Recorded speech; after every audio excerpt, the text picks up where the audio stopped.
예루살렘에 수전절이 이르니 때는 겨울이라. 예수께서 성전한 솔로몬 행각에서 거니시니 유대인들이 에워싸고 이르되 당신이 언제까지나 우리 마음을 의혹하게 하려 하나이까. 그리스도이면 밝히 말씀하소서 하니 예수께서 대답하시되 내가 너희에게 말하였으되 믿지 아니하는도다. 내가 내 아버지의 이름으로 행하는 일들이 나를 증거하는 것이거늘 너희가 내 양이 아니므로 믿지 아니하는도다. 내 양은 내 음성을 들으며 나는 그들을 알며 그들은 나를 따르느니라. 아멘. 요한복음 10번째 나눔이고요. 건너올 수 없는 계절 케이몬이라는 제목으로 같이 말씀하겠습니다. 지금 우리가 같이 읽은 10장 22절, 42절까지 본문이 있죠. 22절에 지금 나오는 그 말씀처럼 22절 이후에 그 기록된 말씀들은 22절에 예루살렘의 수전절이 이르니 라고 기록된 것처럼 수전절에 이르렀을 때의 이제 일이었고요. 바로 앞에 그러니까 21절까지 1절부터 21절까지의 말씀은 지난 그 요한복음 9장에서부터 쭉 계속 이어져 오는 이제 예수님의 대화이고 또 말씀들입니다. 22절에 지금 수전절이라는 그 절기 이름이 나왔고 또 기록된 대로 때는 겨울이다 이렇게 되어 있는데 그때가 겨울로 들어섰다는 증언이 있기 때문에 정확히 이제 알 수 있는 사실이지만 이 수전절은 지난번 설교에서 말씀드린 적이 있는데 레위기 23장에 이스라엘 하나님께서 율법으로 이제 주신 그 7절기가 있죠. 모세를 통해서 6월절, 무교절, 초실절, 오순절, 나팔절, 속죄일, 그리고 초막절, 스케노페기아까지 이제 이렇게 있었죠. 이 7절기에 수전절은 없어요. 그러니까 말씀을 통해서 주신 절기가 아닌 나중에 뭐 말씀드릴 기회가 있을지 모르겠지만 BC 164년경에 이스라엘의 그 후기 역사에 일어난 어떤 한 사건을 근거로 유대인들이 그냥 자기들이 만들어낸 일종의 성전 회복 기념일이에요. 어떻게 보면 그들에게는 성전이 모든 것이었기 때문에 독립기념일이라고도 할 수 있는 그런 날이 수전절이에요. 그러니까 율법 절기가 아닌 그냥 민간 절기입니다. 자기들이 자생적으로 만들어낸 이것까지 이제 절기로 만들어서 지키고 있었어요. 지금도 지키고 있습니다. 정통파 유대인들은. 그러니까 쉽게 얘기해서 성경책에는 전혀 그 근거가 없는 절기라는 말씀입니다. 성경책에 딱 한 번 나와요, 여기요. 헬라어 성경에는 이제 엔카이니아라고 이렇게 기록이 되어 있는데 엔카이노스의 합성어입니다. 그러니까 카이노스는 전에 없었던 새로운 것이라는 의미이고 N은 영어 단어로 치면 in의 의미니까 그 안에서부터 뭔가 새롭게 하시는 어떤 그런 절기라는 의미를 가지고 있습니다. 어쨌든 그 그리스 계통의 시리아인들에게 예루살렘 성전이 점령당해 있다가 우리는 그 성경으로 포함하지 않지만 소위 그러니까 천주교에서 쓰는 공동 번역에 보면 그 마카베오 상하라는 그 책이 따로 있습니다.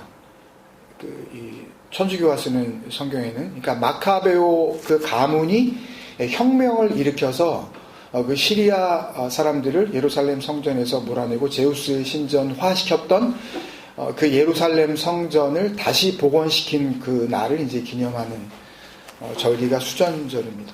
그래서 유대인들은 엔카이니아라고 부르지 않고 히브리어를 사용하고 있으니까 하누카라고 부릅니다. 하누카 지금도 해피 하누카 뭐 이렇게 하고 하는데 하누카는 데디케이션의 의미입니다.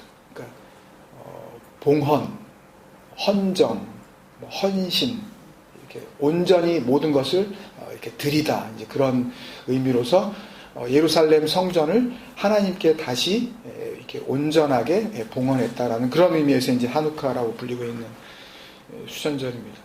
이스라엘이 사용하고 있는 그 유대력은 음력을 사용하고 있는데요. 그 9월에 해당이 되는 그 달을 키슬레브월이라고 느헤미야에 나오는 그 월이기도 한데, 이 키슬레브월 9월 25일부터 8일 동안 진행되는 절기가 수전절입니다. 음력이기 때문에 이것을 이제 양력으로 다시 환산을 하면 11월과 12월쯤에 이제 포함이 되는데요. 그래서 지금도 이 사람들은 크리스마스를 일종의 이제 하누카로 이렇게 대체해서 자기들이 이제 그 축제를 하고 있죠. 그러니까 오늘 21절까지 말씀은 요한복음 8장 9장에서 계속 이어져 온 말씀이기 때문에 그 시간적인 배경으로 하면 초막절 끝나고 그 다음날 아침에 주님께서 이제 예루살렘 성전으로 들어오시면서 이제 벌어진 일들이었잖아요. 그 8장 2절에 보면. 그리고 이제 가늠하다 현장에 잡혀온 여인들을 바리새인들이 데리고 오고 대화가 시작이 되어지는 그런 장면이었는데, 이 초막절은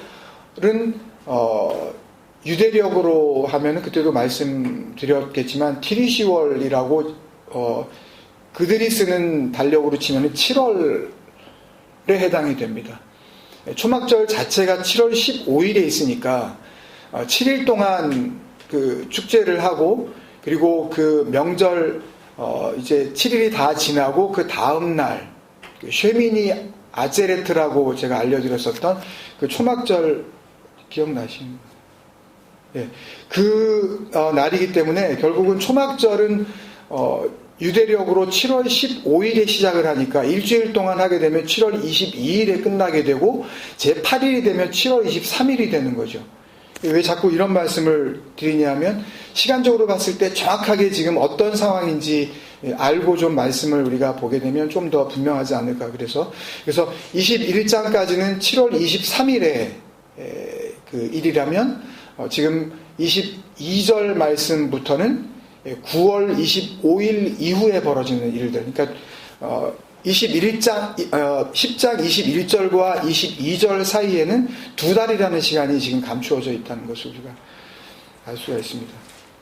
뭐 이런 게 말씀을 보는데 무슨 상관이 있겠는가 하실 수도 있지만, 요한사도가 기록한 이번 말씀을 주의 깊게 잘 보면 우선 성경 전체의 이 엔카이니아, 수전절이라는 말은 여기가 처음이자 마지막이거든요. 또 번역을 그렇게 하기도 했지만 오늘 말씀의 그 제목이기도 한데요. 같은 22절에 나오는 이 겨울로 번역한 그 헬라어 명사 케이몬 같은 단어도 요한복음 전체에서는 여기 한 번밖에 없습니다. 그리고 성경에서 특히 복음서라든지 다른 그 바울 서신도 그렇고 특별히 계절을 알 수 있는 그런 그 기록은 거의 찾아볼 수가 없어요. 이게 뭐 여름에 쓴 글인지 뭐 봄이 와서 한 건지 거의 알 수가 없는데, 계절을 알려주려고 하는 어떤 의도가 무엇인가라는 어떤 그런 그 생각이 들게 되고요. 어쨌든 다른 복음서의 기록으로 봤을 때에도 이 케이몬이라는 단어는 예수님의 그 비유의 말씀을 하실 때에 겨우 3번 나옵니다. 마태복음에 2번, 마가복음에 1번 나오는데, 나중에 말씀드리겠지만 실제로는 마태복음 24장과 마가복음의 말씀이 이제 소위 같은 말씀, 이 병행구절이기 때문에 실제로는 예수님께서 2번밖에 사용하신 적이 없는데, 이 케이몬이라는 단어를 사용하실 때마다 예수님께서는 어떤 의미로 이 케이몬이라는 단어를 사용하셨냐 하면, 하나님의 구원, 그리고 구원이 이루어지는 그 날은 결국은 심판도 이루어지는 날이기 때문에, 구원받지 못한 그것이 이제 심판이니까 하나님의 구원과 심판이 완성되는 그 마지막 날, 그 세상 끝날의 일들을 비유로 설명하실 때 이 케이몬이 굉장히 중요한 역할을 하고 있는 단어로 사용되어지거든요. 그러니까 복음의 아주 긴박한 상황을 알려주시려고 예수님께서 선택하시는 표현이라는 것을 나중에 우리가 살펴보면 알 수가 있습니다. 만약에 우리가 이 수전절이 언제인지 모르는 상태에서 오늘 요한복음 10장을 쭉 읽어보면 처음부터 끝까지, 그냥 읽어보신 분은 아시겠지만 처음부터 끝까지 마치 같은 날에 벌어진, 그러니까 생각할 수도 없을 정도로 이게 무슨 다른 날이거나 기간적으로 이게 굉장히 갭이 있다라는 것을 느낄 수 없을 정도로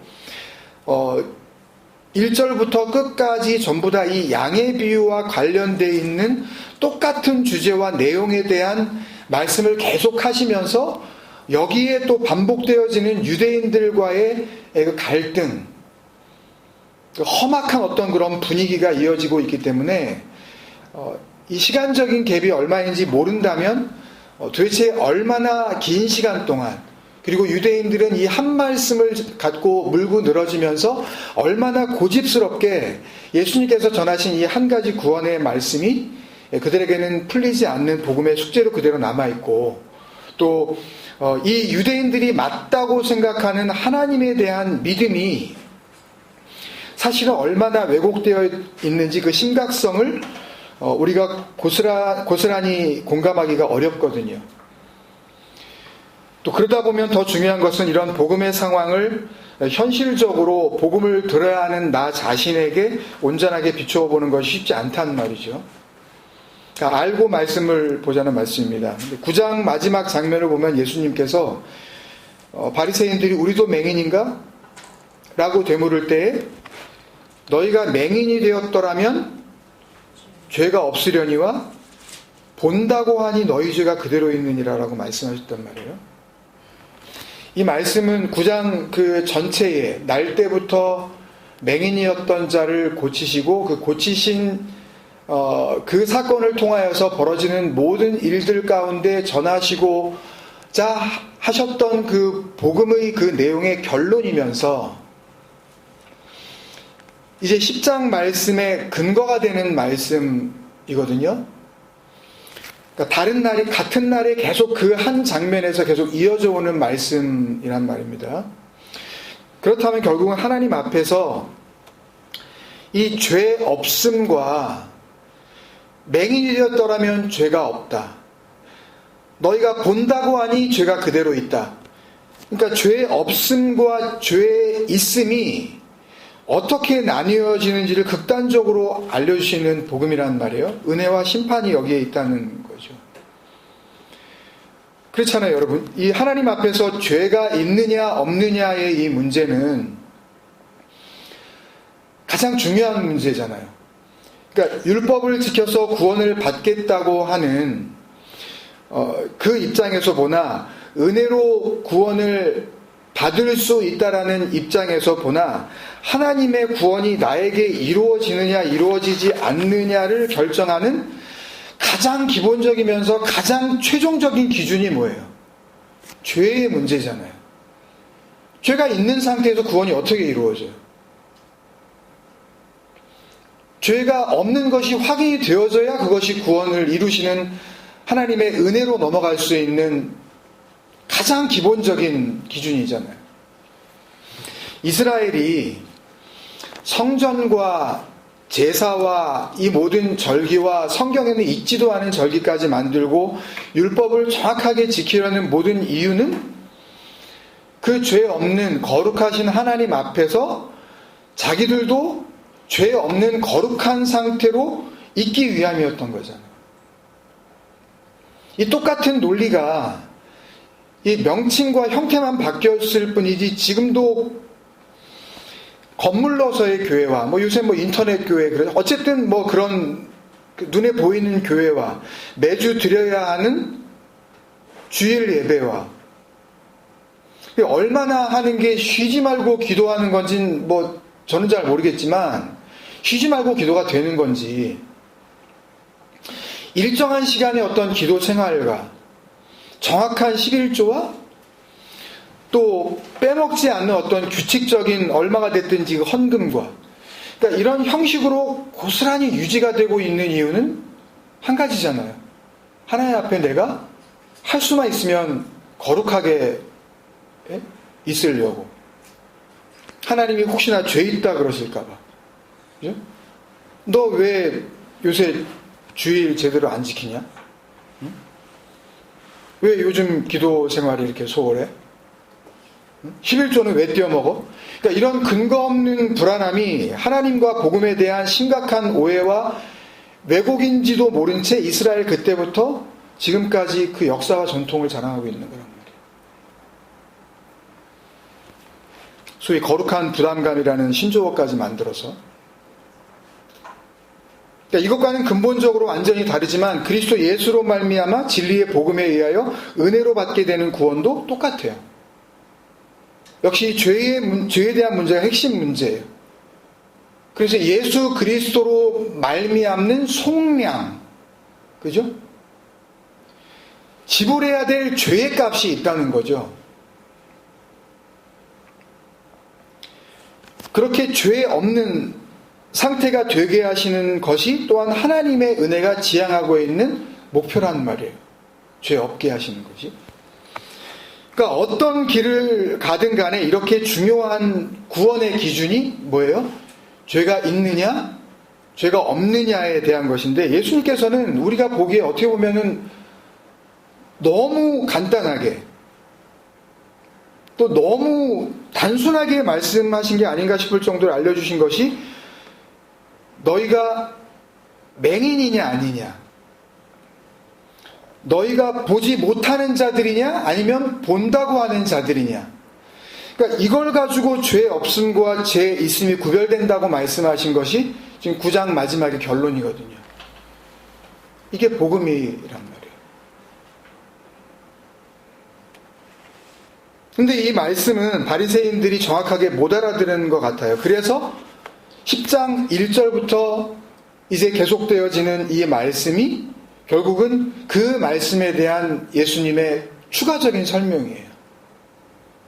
그러니까 오늘 10장 말씀은 전체가 다요. 10장 전체가 다요. 어떻게 보면 9장 41절 한 절 말씀에 초점이 맞춰져 있는 거예요. 그러니까 다시 말해서 보지 못하는 자냐? 본다고 하는 자냐? 이 말씀을 좀 더 구체적으로, 좀 더 정확하게 알려주시려는 예수님의 추가적인 복음 설명이 양의 비유를 통한 설명이고 이것이 요한복음 10장의 밸류라는 말이에요. 이스라엘 사람들로 봤을 때에는 예수님께서 우리는 양이 어떤지, 물론 뭐 호주는 뭐 양이 많고 그렇지만 우리가 늘 양을 접할 수 있는 건 아니잖아요. 가끔 어디 관광지 같은 데 가서 이제 보셨는지 모르지만 이 말씀을 읽을 때 양을 이렇게 좀 본 사람들은 굉장히 의아할 거예요. 양이 목자의 음성을 알아듣는다? 그러면 그냥 들어가라 그러면 우리에 들어가야 되는데 이 양 모는 개가 뭐 하여튼 뭐 왼쪽으로 오른쪽으로 이 목자의 어떻게 그 휘슬에 맞춰서 뭐 이렇게 잘 몰아야 어떻게 들어가려고 그러는데 또 빠져나가고 뭐 이런 것들을 우리가 쉽게 보잖아요. 음성을 듣나? 이게 구분이 되나? 사실은 좀 의아해요. 근데 어쨌든 예수님께서 그 양의 비유를 드신 것은 못 알아들으니까 보지 못한다고 했으면 죄가 없는데 본다고 하니 죄가 있다. 이 말씀을 못 알아들으니까 그러면 너희가 잘 아는 양을 가지고 한번 얘기를 해볼까? 라고 시작하신 말씀이라는 거죠. 알아들으라고. 그러니까 9장 41절 이 한 절 말씀이 담고 있는 죄 없다 하심의 복음이 사실 바리새인들에게 온전하게만 전해졌다면 굳이 이 요한복음 10장의 말씀은 그때 그 바리새인들에게 다시 하지 않으셨어도 아무런 상관이 없었을 거라는 말씀. 우리는 어떤 거예요? 우리는 복음을 들었다고 그래요. 살리시는 그 하나님의 아들의 음성을 온전하게 듣고 있다고 그래요.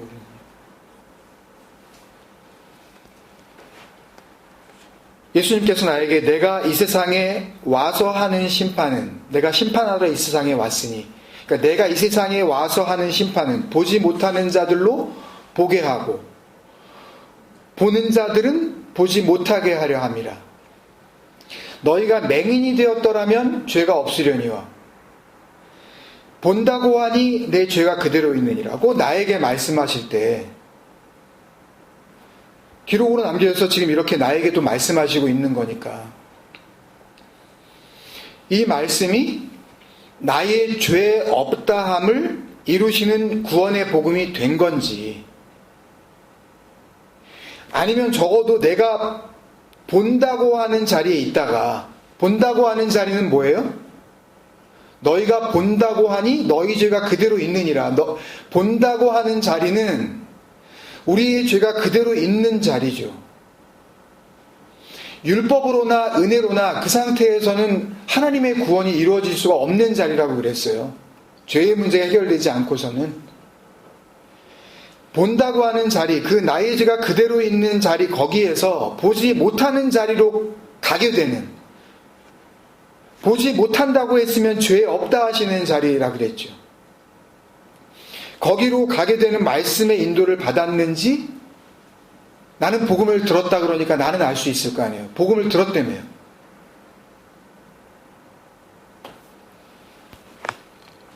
그러니까 복음을 들었다고 한다는 것은 살리시는 하나님의 아들의 음성을 들었다고 하는 거니까 결국 보지 못하는 자로서는 보게 된 거고, 맹인이었었기 때문에 죄 없다함을 받은 거니까. 그렇다면 내가 맹인이었던 것은 무엇에 대하여 맹인이었으며, 이제 그리스도의 복음으로 말미암아 보게 되었다면 나는 지금 뭘 보고 있는지 내가 정확하게 알고 있을 거 아니에요. 그 은혜의 수혜자니까. 그러니까 이런 걸 나누자는 말이에요. 이게 우리의 삶이 되어야 된단 말이에요.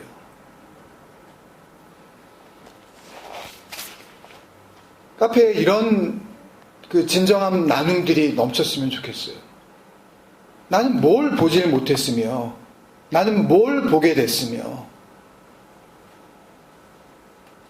이렇게 보느냐 안 보느냐, 본다고 하느냐 보지 못하느냐의 말씀을 10장에서는 뭐 읽어보셔서 다 알지만 양의 비유를 들어서 뭐예요? 이번에는 목자의 음성을 듣느냐 못 듣느냐의 문제로 구원의 복음을 계시하시는 거죠.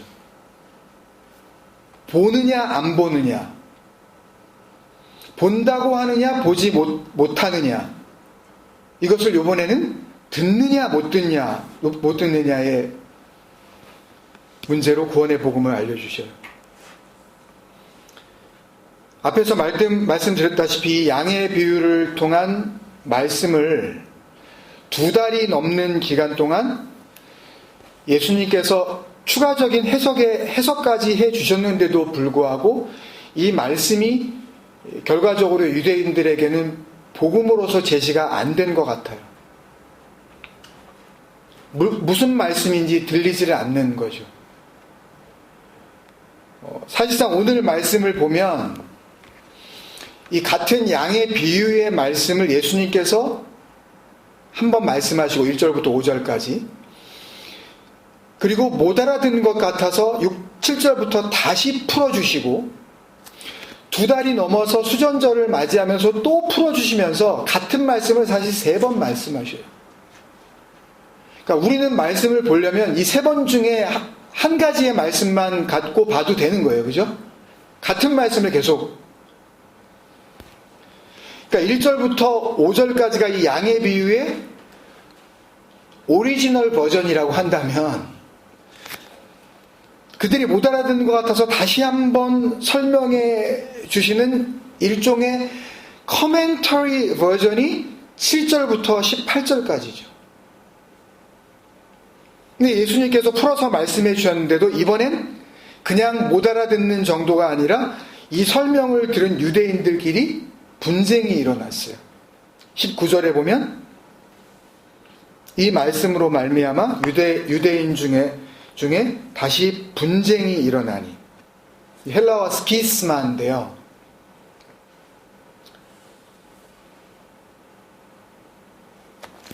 완전히 갈렸다는 의미예요. 영어 단어 schism 있죠? 발음이 맞는지 모르겠지만 SCHISM, 스키즘, 시즘. 그러니까 완전한 계비예요. 더 이상 건너갈 수 없을 정도의 완전한 단절. 그런 싸움이 벌어졌다고요.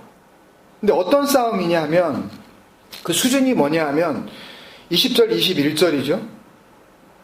어떤 분이 한번 읽어주시겠습니까? 20절, 21절. 그 중에 많은 사람이 말하되 그가 귀신 들려 미쳤거늘 어찌하여 그 말을 듣느냐 하며 어떤 사람이 말하되 이 말은 귀신 들린 자의 말이 아니라 귀신이 맹인의 눈을 뜨게 할 수 있느냐 하더라. 어떤 싸움이에요? 그러니까 한쪽에서는 귀신 들렸다, 미쳤다.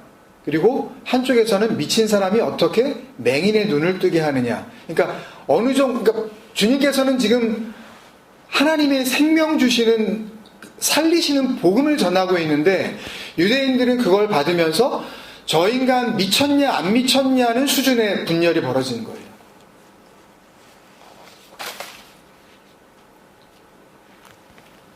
그죠? 그러니까 이럴 때 우리는 그렇게 생각했죠. 어떻게 예수님이 지금 눈앞에서 말씀하시고 있는데 사람들이 이럴 수가 있을까? 예수님이 그러시는데.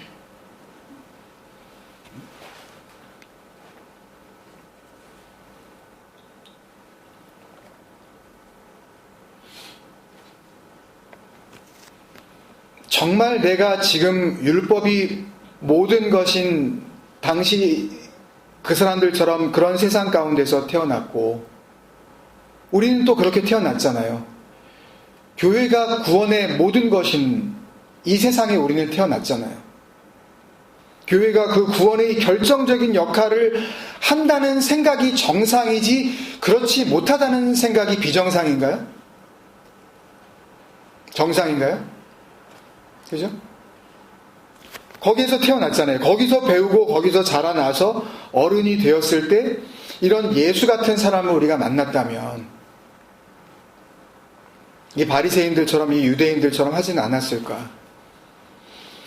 진리와 생명의 영원한 복음을 듣고 싶다고 하면서도 내가 지금까지 유지해 오던 신앙 패턴을 조금이라도 건드리거나 거기에 흠집을 내지 않는 선에서 접근해 주기를 바라는 거죠. 심지어는 누구라도, 그가 그리스도라도. 교회는 건들지 마라. 이 시스템 건들지 말고 한번 해봐라. 응? 주일 예배를 왜 건드냐 네가. 이게 바로 예수님이 가슴 아파하시는 너희가 본다고 하니의 죄의 있음이에요. 그렇게 2달이 흘렀어요. 근데 분위기는 나아지기는커녕 더 험악해졌어요. 그리고 예수님은 또다시 이 양의 비유를 더 분명하게 설명해 주시는데 결과는 최악의 상황으로 치닫게 됩니다. 하나님 모독죄. 이제 죽일 수 있는 분명한 죄목을 이제 붙잡게 된 거죠. 그러니까 유대력으로 7월 23일 초막절 제8일을 배경으로 한 말씀이 21절에서 끝나고 2달이 지난 하누카, 이 엔카이니아 수전절이 온 거예요. 그리고 23절에 보면 예루살렘 성전 안에 솔로몬 행각, 예수님이 자주 가시던 겟세마네 동산, 그리고 겟세마네 동산을 가기 위해서 반드시 거쳐야 하는 기드론 골짜기, 동쪽이거든요. 예루살렘 성전에서. 골짜기가 있으니까 헤롯 임금이 예루살렘 성전을 사방으로 다 확장을 하면서 다 막 이렇게 리노베이션을 하고 넓히고 웅장하게 건드렸는데 여기를 건드리지 못하는 거예요. 그나마 온전하게 남아있다라고 여길 수 있는 예루살렘 성전의 한편이 바로 솔로몬 행각이었던 거예요. 이쪽으로 기드론 골짜기, 겟세마네 동산, 깊은 협곡이 있었기 때문에 여기에 주님께서 가셨고 늘 유대인들이 그곳이 더 어떤 곳보다 성전 안에서 더 거룩하고 더러운 곳이 아니라는 그런 그 이미지 때문에 유대인들이 늘 글로 몰렸어요. 예수님께서 고의적으로 글로 가신 거예요. 24절에 보면 그러니까 유대인들이 예수님을 애워쌌죠. 헬라어 동사 퀴클로인데요. 이거는 무슨 뭐 팬클럽 지금 이렇게 뭐 사인 받으려고 모인 게 아닙니다. 따져 묻겠다는 거예요. 예수님이 거닐고 있을 때 사람들이 에워싼 겁니다. 상상을 해보세요. 2달 전에 한 그 얘기를 다시 끄집어내려고 합니다, 지금. 24절 읽어주시겠습니까, 누가? 유대인들이 에워싸고 이르되 당신이 언제까지나 우리 마음을 의욕하게 하려 하나이까 그리스도이면 밝히 말씀하소서 하니. 네, 의욕하게 하려 하나이까. 십자가를 진다 할 때도 이 동사가 쓰이는데요. 또 이렇게 마음이라든지 어떤 이런 갈등이 있는 상황에서 쓰이게 되면 이 아이로라는 이 집어 올리다라는 동사는 마음을 들었다 놨다 한다라는 그런 의미에서 그러니까 make to doubt예요. 그러니까 나를 의심스럽게 만들었다. 우리를 혼잡하게 만들었다. 마음이 굉장히 아주 복잡하게 만들어 놨다. 그리스도이면 밝히 말씀하소서. 명확하게 한번 이야기하라는 거죠. 하셨어요? 안 하셨어요? 하신 적 있어요? 없어요? 여러분들 한번 기억을 더듬어 보세요. 예수님이 내가 그리스도다라고 말씀하신 적 있어요? 없어요? 한 번도 없어요? 내가 그라 말씀하신 적 없어요? 언제 했어요?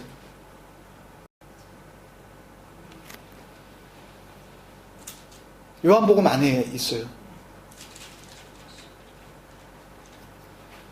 예수님께서 유대 땅을 지나서 갈릴리로 가시면서 굳이 거치지 않아도 되는 사마리아 지역을 통과하시죠.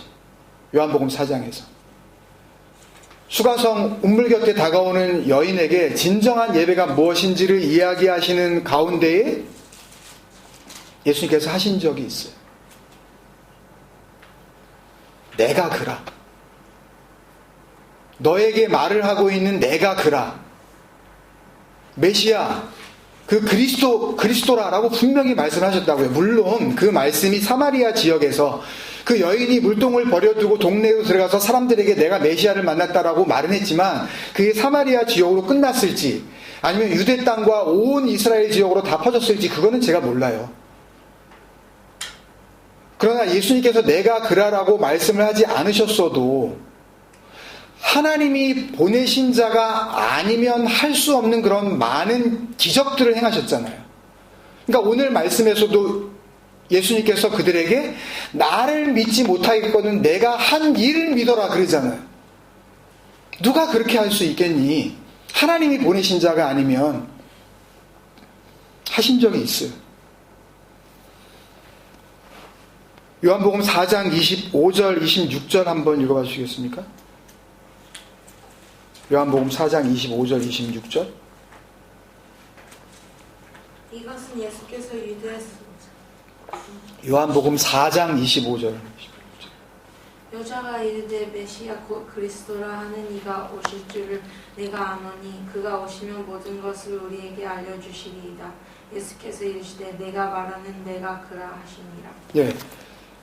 여자가 이르되 메시아 곧 그리스도라 하는 이가 오실 줄 아노니 그가 오시면 모든 것을 우리가 있는 이 사마리아에 있는 산에서 해야 될지 아니면 예루살렘 그 산에서 해야 될지 진정한 예배를 그 제사를 어디서 드려야 될지 서로가 지금 이렇게 하고 있습니다 라고 할 때에 주님께서 하시는 말씀을 통하여서 이런 이야기를 한 거죠. 여자가 그가 오시면 모든 것을 우리에게 알려주시리이다. 그랬더니 예수님께서 이르시되 I am 에고에이미 그러셨어요.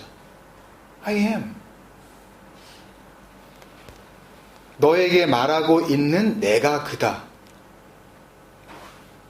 그래서 지금 25절에 오늘 요한복음 10장 25절에 예수님께서 말한 적이 있다고 그러신 거예요. 25절부터 보죠. 25절부터 한 26절 7절까지 읽어주시겠습니까? 25절부터 27절.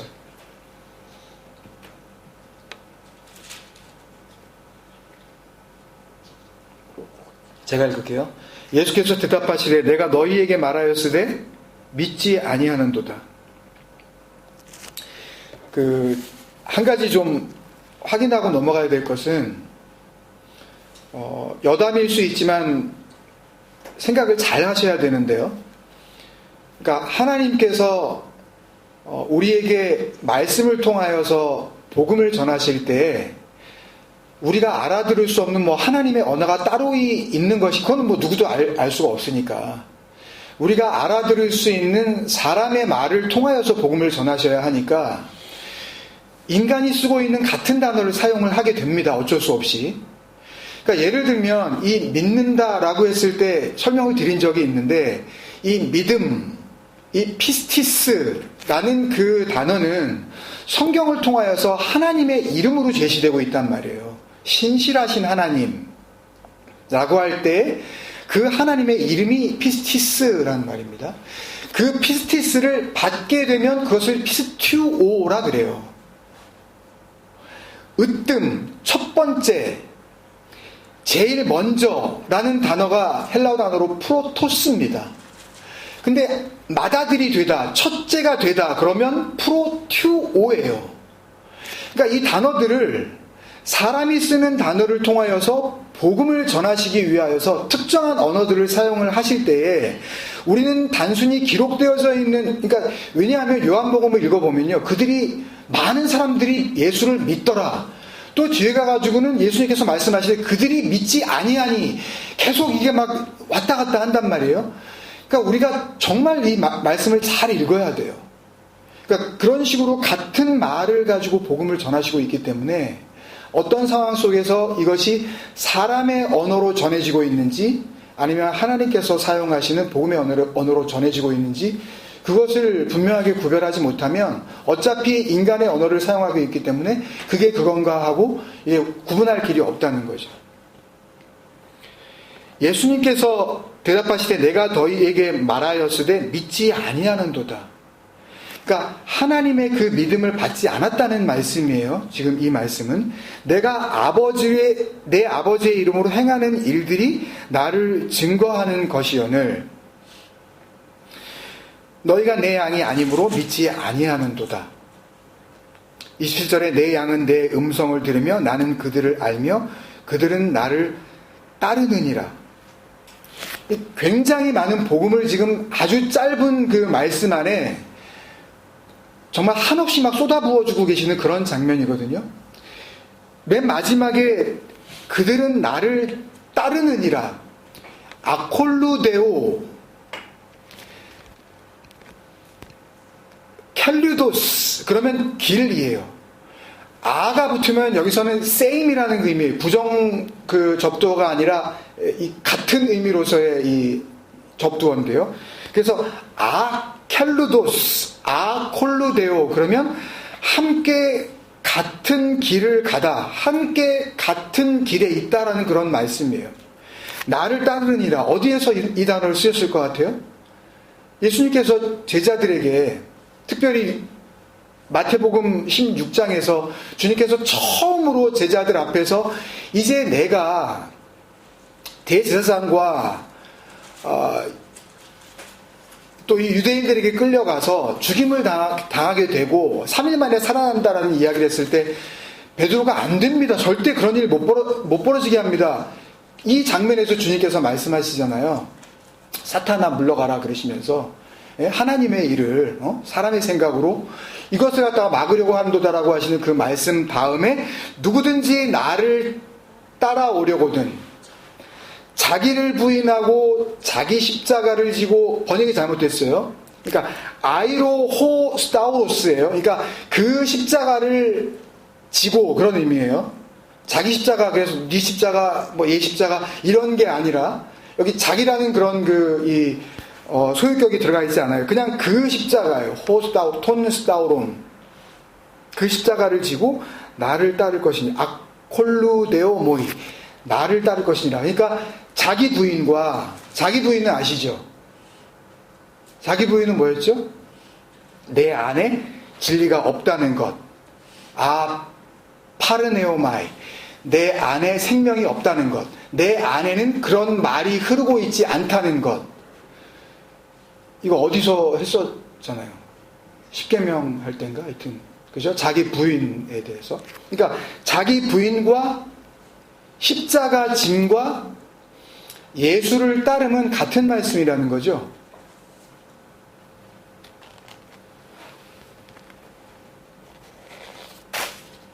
그러니까 이 말씀을 재확인시켜 주시는 일관된 구원의 약속이라는 말이에요.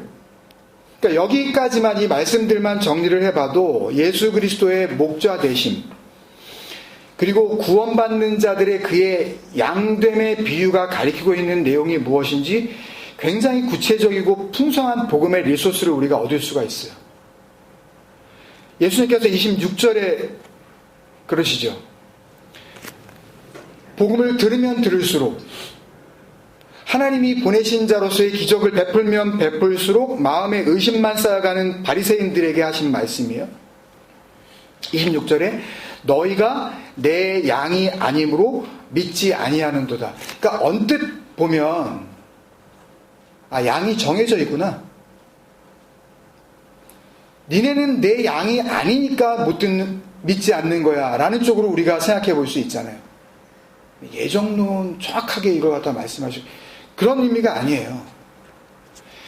구체적으로 보면요, 너희가 내 양이 아니므로 믿지 아니하는도다 라고 이렇게 해석할 수가 없는 부분이 있는 것이 내게 속한 것들, 이렇게 먼저 말씀을 하셔요. 그리고 그 양들로부터 있지 않다라고 말씀을 하신다고요. 그러니까 그걸 갖다가 너희가 내 양이 아니므로 라고 이렇게 간단하게 번역을 했는데, 원문을 직역을 하자면 내게 속한 것들, my belongings, 그런 말이에요. 내게 속한 것들, 그것을 뭐라고 지금 주님께서 말씀하시냐면 그 양들 가운데 있지 않기 때문에 너희가 우피스티오, 뭐예요? 그 믿음을 받지 않는다 라고 말씀을 하시는 거예요. 다시 한번 말씀드릴게요. 너희가 나에게 속한 것, 그 양으로서 존재하지 않기 때문에 그 믿음을 받지 못한 것이다. 그 믿음이 없는 것이다. 반대로 내게 속한 것, 내 양이 되면 어떻게 돼요? 그 믿음을 받는 것이다. 이렇게 되는 거예요. 그러면 그리스도의 양됨은 뭘 의미하는 거예요? 하나님의 믿음 받게 됨을 가리키는 거죠. 양이 따로 정해져 있어서 원래 날 때부터 양과 염소로 나뉘어져 있었는데, 그래서 그 양들은 그 양들만 믿음을 갖는다는 말씀이 아닌 거예요. 그리고 27절에 다시 또 내게 속한 것들인 그 양들은, 내 양들은 내 음성을 들으며 그랬죠. 내게 속한 것들인 그 양들은 나의 음성을 듣는데요. 무슨 말이냐면 그 양됨은, 나의 양됨은, 그 믿음 받음은 나의 음성 들음이다 라고 지금 말씀을 하시는 거예요. 당연히 이 예수님께서 말씀하시는 이 호포네, 그 음성, 이 음성은 살리시는 음성이죠. 우리 네이버 카페에 들어오면 언제나 그 제일 위에 있는 요한복음 어디죠? 5장 잘 안 들어오시나 봐요. 5장 몇 절이죠? 29절이죠.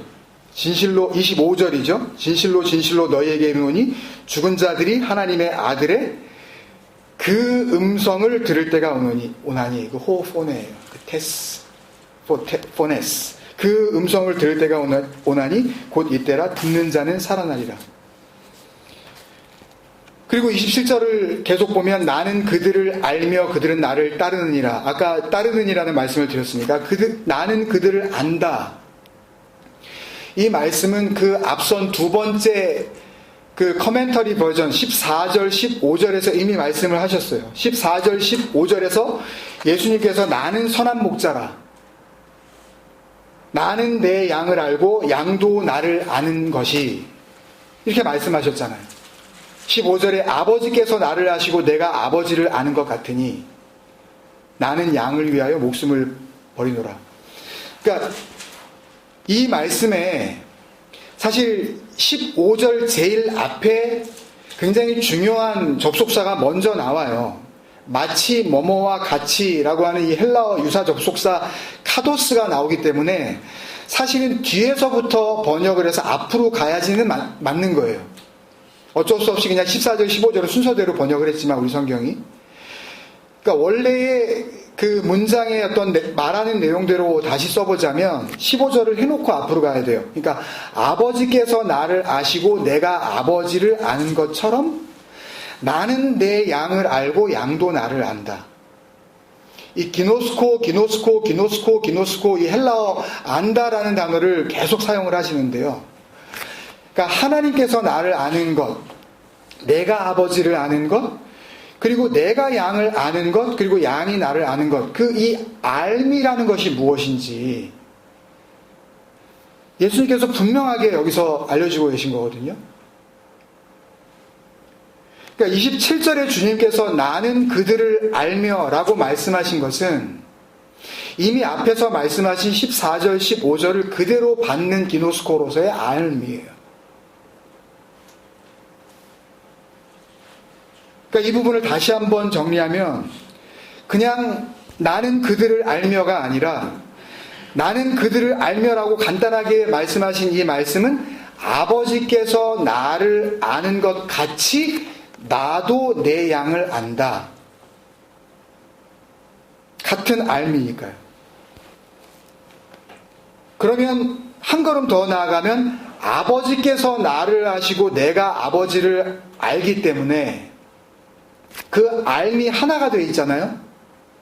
한 걸음 더 나아가면 그 당신의 아들을 아는 아버지께서 그 아들이 아는 그 양들을 아는 거죠. 여기까지 되시겠습니까? 아버지와 그 아들과 그리스도의 양된 그 무리가 한 암 안에서 서로가 알게 되어지는,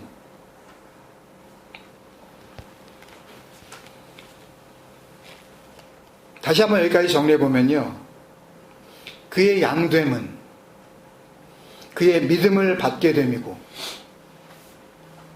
또 그의 음성을 듣게 됨이며, 듣게 된다는 것은 하나님의 아들의 음성이 들릴 때에 호 네크로스, 죽음이 확인된 자들이죠. 자기에게는 생명이 없음이 확인된 자들이 살리심을 받는 거죠. 그 음성에 의하여. 그러니까 결국은 그 음성을 듣게 된 자들은 하나님의 음성, 그 하나님의 아들의 말씀이 들릴 때에 내 안에 그 말씀이 갖고 있는 생명이 없다는 것이 확인이 된 자들이잖아요.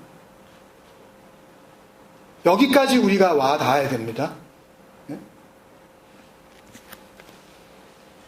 또 그가 우리를 알게 됨, 또 우리도 그를 알게 됨, 그리고 그를 따르게 된 아콜루데오, 그를 따른다는 것은 아파르네오마이, 자기 부인과 자기의 육신이 하나님 앞에서 그 구원을 위하여 어떠한 소망도 없다는 것을 확인하게 되는 그런 순간이죠. 그러니까 육체는 아무것도 아니니까 막 살자는 그런 의미가 아니라 그 자기 부인, 그리고 주님이 지신 그 십자가에 동일하게 육체적 죽음을 맞이하게 되는, 그래서 육체의 소망이 완전히 끊어지는, 더 이상은 땅의 것으로 존재하지 않아도 되어지는, 그게 그를 따르게 됨에 다 포함되어 있는 거죠. 굉장히 많은 말씀들을 여기에 지금 담고 있는 거예요. 그의 양됨, 그리스도의 양됨의 증거가 여기에 있는 거예요.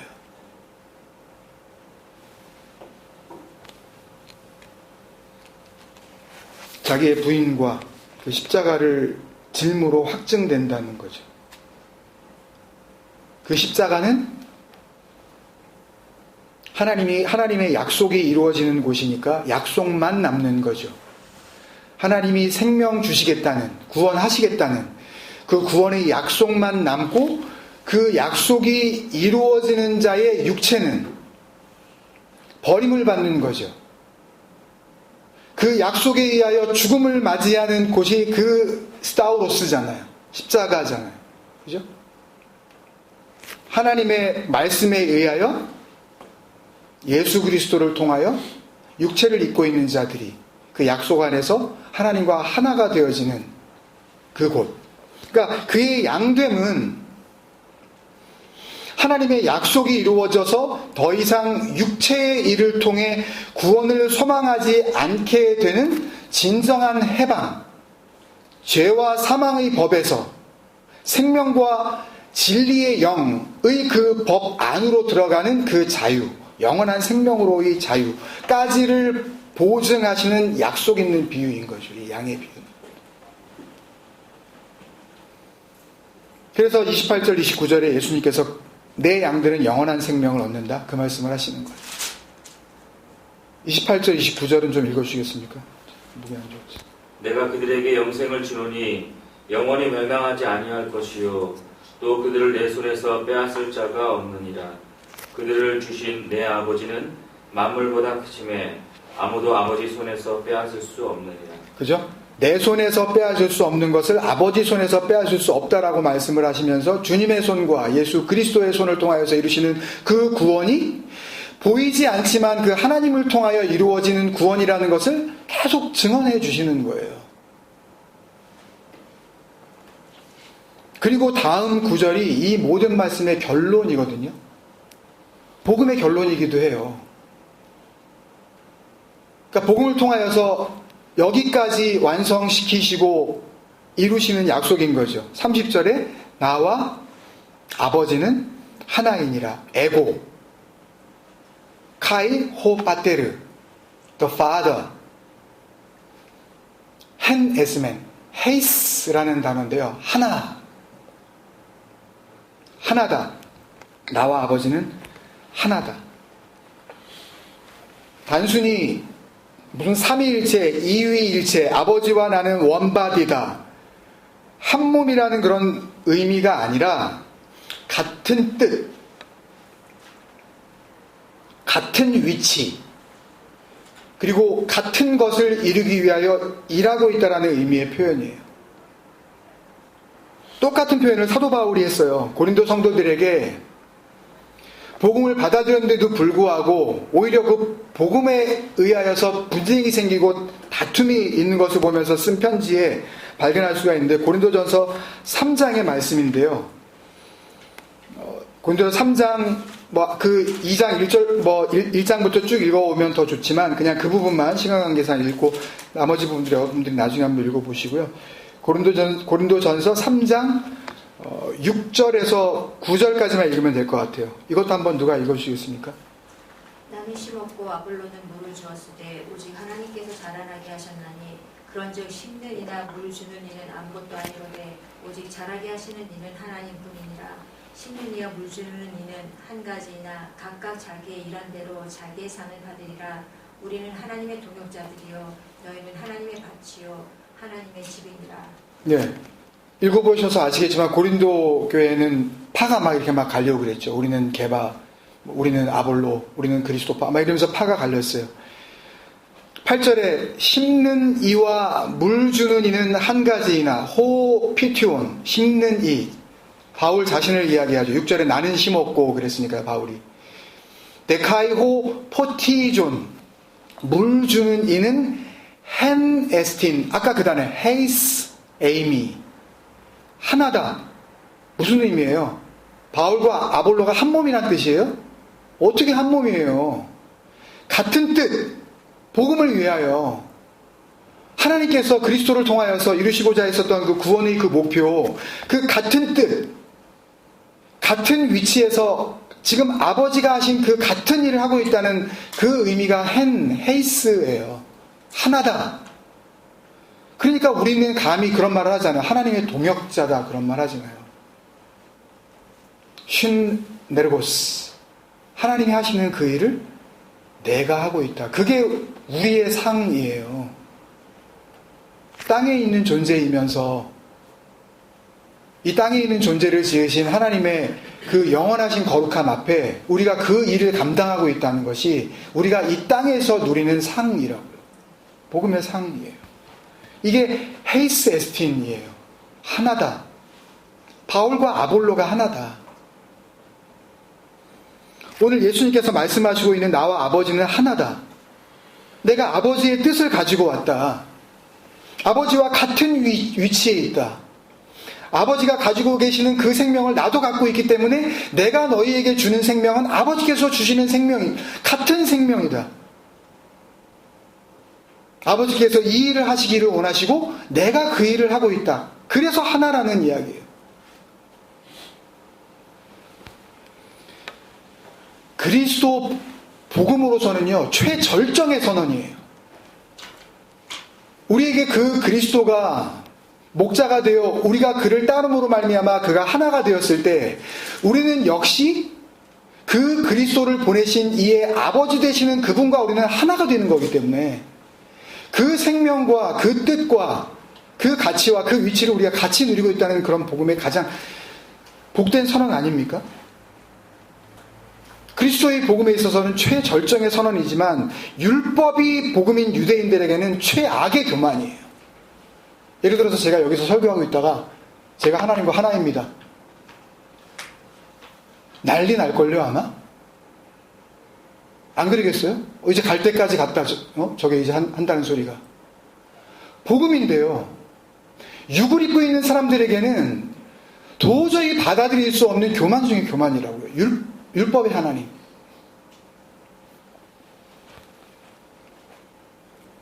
최고 절정을 이루는 하나님에 대한 모독이죠. 인간이. 감히 그 이름도 부를 수 없어서 그 이름이 나오기만 하면 한 번 나가서 몸을 씻고 들어와서 벌벌 떨면서 야훼를 부르지 못해서 그냥 아도나이라고 이름을 고치고 부르고 하는 그 이스라엘에게 예수님께서 나와 아버지가 하나다. 그 아버지가 하나다. 감당이 안 되는 거죠, 유대인들이. 복음인데. 그래서 유대인들이 2달 전에 8장 마지막에 돌을 들었었죠. 그 돌을 다시 집어들을 수밖에 없었던 거예요. 31절부터입니다.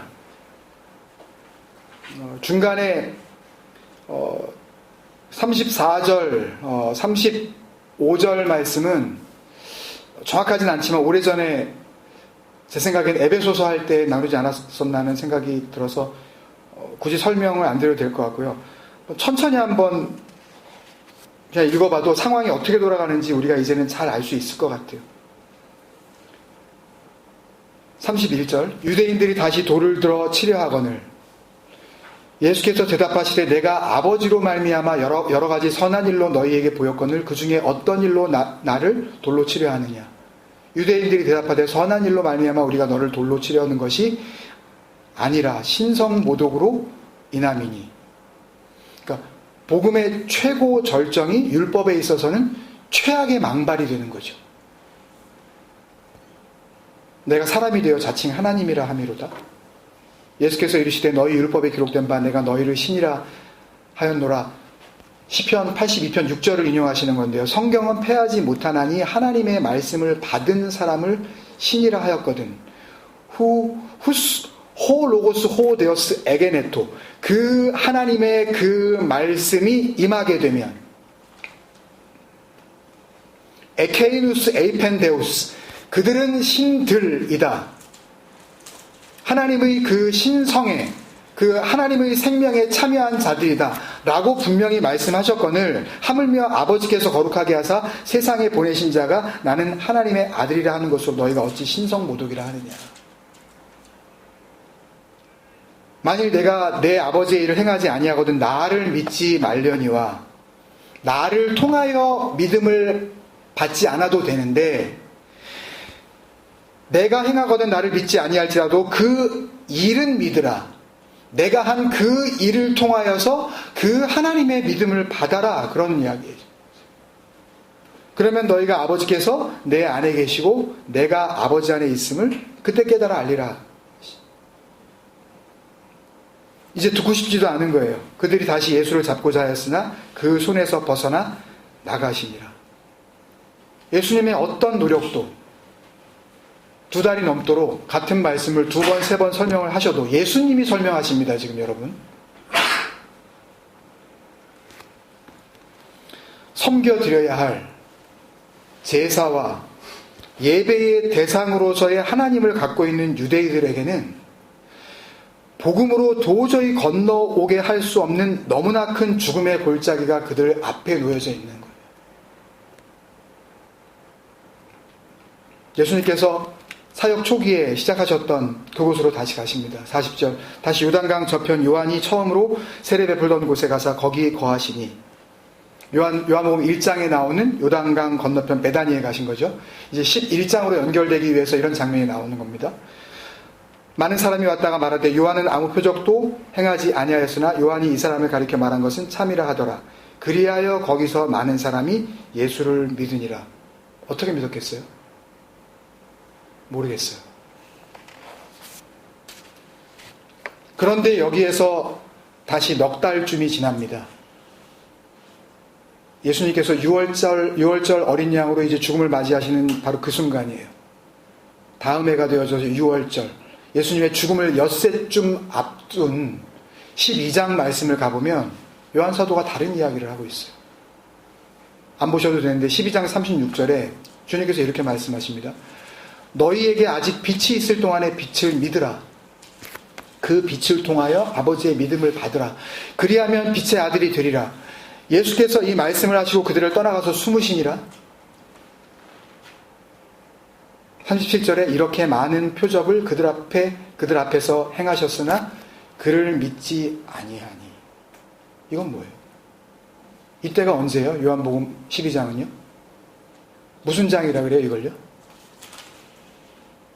종려나무, 종려주일이 있는 그 말씀장이죠. 예수님께서 어린 나귀를 타고 예루살렘으로 들어오실 때 사람들이 호산나 다윗의 왕이요. 우리를 구원하소서 하면서 종려나무 가지를 깔면서 뭘 기대했을까요? 진정한 하나님이 주시는 영원한 생명을 기대했을까요? 아니면 지긋지긋한 이 압제에서 벗어날 수 있는 강력한 왕으로 오시옵소서 라고 환영을 했을까요?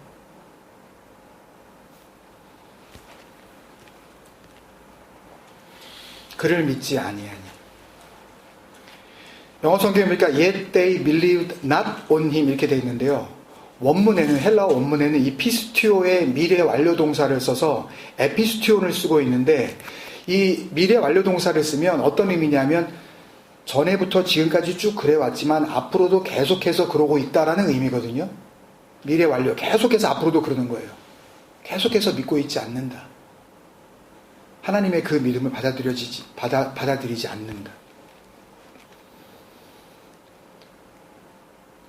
이 상황을 좀 더 구체적으로 그 뒤에 12장 나중에 보겠지만 42절에 보면요, 또 이렇게 말을 하고 있으세요.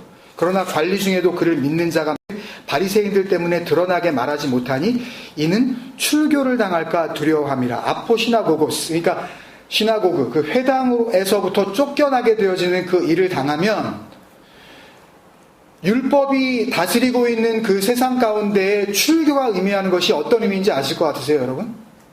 그러니까 교회가 다스리고 있는 이 세상 가운데에서 교회를 다니지 않으면서 하나님을 믿고 있다는 것은 완전 이단 취급당하고 있는 그 정도의 수준이 아니에요. 이건 사회적으로 완전히 도태되는 것을 의미해요. 출교라는 의미는. 출교가 두려워서, 사회에서 도태당할까 두려워 믿는 것을 드러내지 않는 믿음이 그게 믿음입니까? 자기 목숨 부지하기 위하여서 진리의 그 믿음을 드러내지 못하고 있는 자들. 그래서 43절에 이런 말을 하는 거예요. 그들은 사람의 영광을 하나님의 영광보다 더 사랑합니다.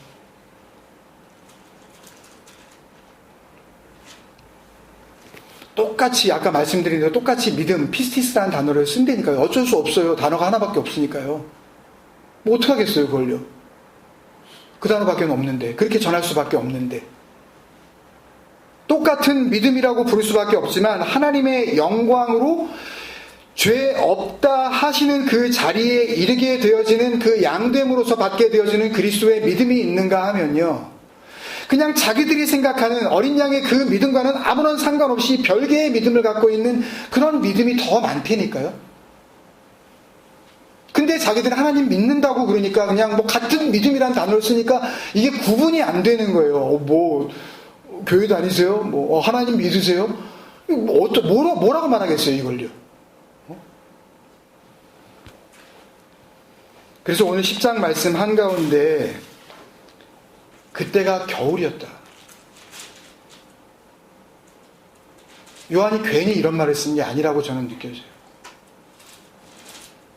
단으로 보면 그냥 계속 앞으로도 그냥 겨울일 거야 라는 그런 의미인데, 뭐 올해 아까 장로님도 얘기했지만 겨울이 워낙 그래서 길어서 그랬는지 모르지만 봄이 낯설어요. 멜번에서도 이상하게. 마치 평생 처음 봄을 맞이하는 것처럼. 케이몬이라는 단어예요. 겨울. 예수님께서 마태복음 16장에 그리고 24장에 마가복음 13장에 쓰셨는데요.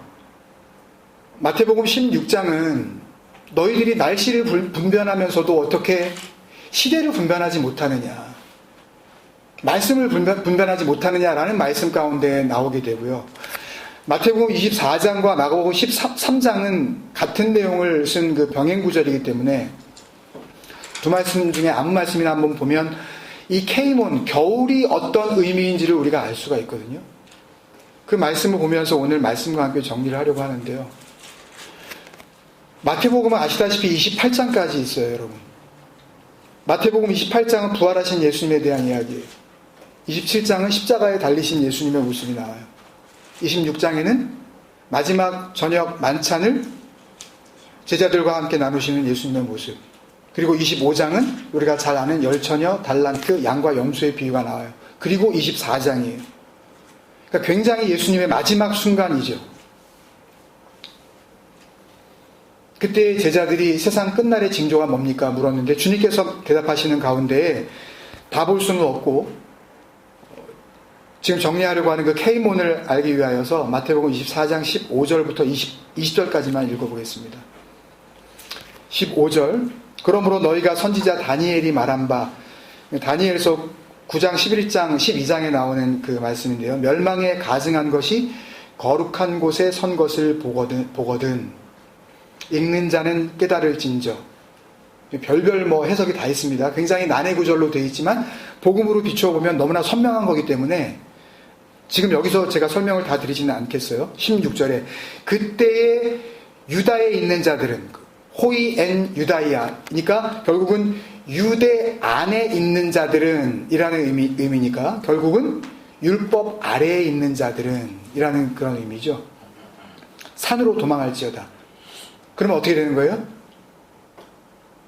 산으로 도망하면 어떻게 되는 것 같아요, 그러면? 사는 거죠. 산으로 왜, 도망이 뭐겠어요?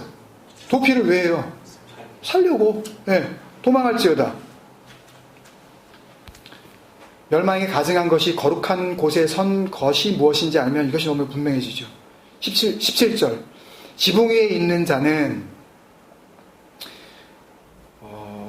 힌트만 드리면 이 지붕 위에 있다라는 그런 말은 그 마태복음의 10장 27절에 보면 내가 너희에게 어두운 데서 이르는 것을 광명한 데서 말하며 너희가 귓속말로 들은 것을 집 위에서 전파하라 라고 할 때 그 집 위가 바로 지붕 위, 같은 단어거든요. 에피톤 도마톤이라는 단어인데 지붕 위에, 집 위에 있는 자들은 결국 선포할 수 있는, 그러니까 결국은 귓속말로 들은 것, 그러니까 너희가 들은 주님께서 주신 그 복음을 들은 자들이라는 그런 의미를 담고 있는 거예요. 지붕 위에 있는 자들은 집 안으로 다시 들어가서 그 물건을 가지러 내려가지 말며 18절 밭에 있는 자는 겉옷을 가지러 뒤로 돌이키지 말지어다. 호히마티온 아우투, 그래서 네가 생각하는 옷, 그런 의미예요. 너의 옷. 밭에 있는 자는 겉옷을 가지러 뒤로 돌이키지 말지어다. 그날에는 아이벤 자들과 젖먹이는 자들에게 화가 있으리로다. 다 비유의 말씀이죠. 20절 마지막에 너희가 도망하는 일이 겨울에나 안식일이 되지 않도록 기도하라.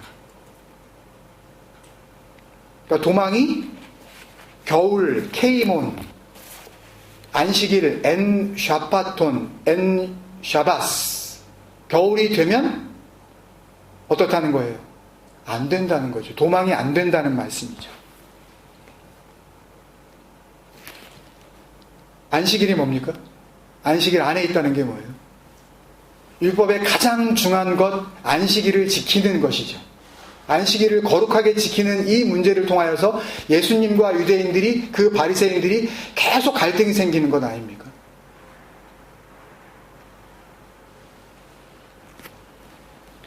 안식일 안에 있는 것, 율법 아래에 있는 그 상태를 겨울이라고 부르시는 거예요.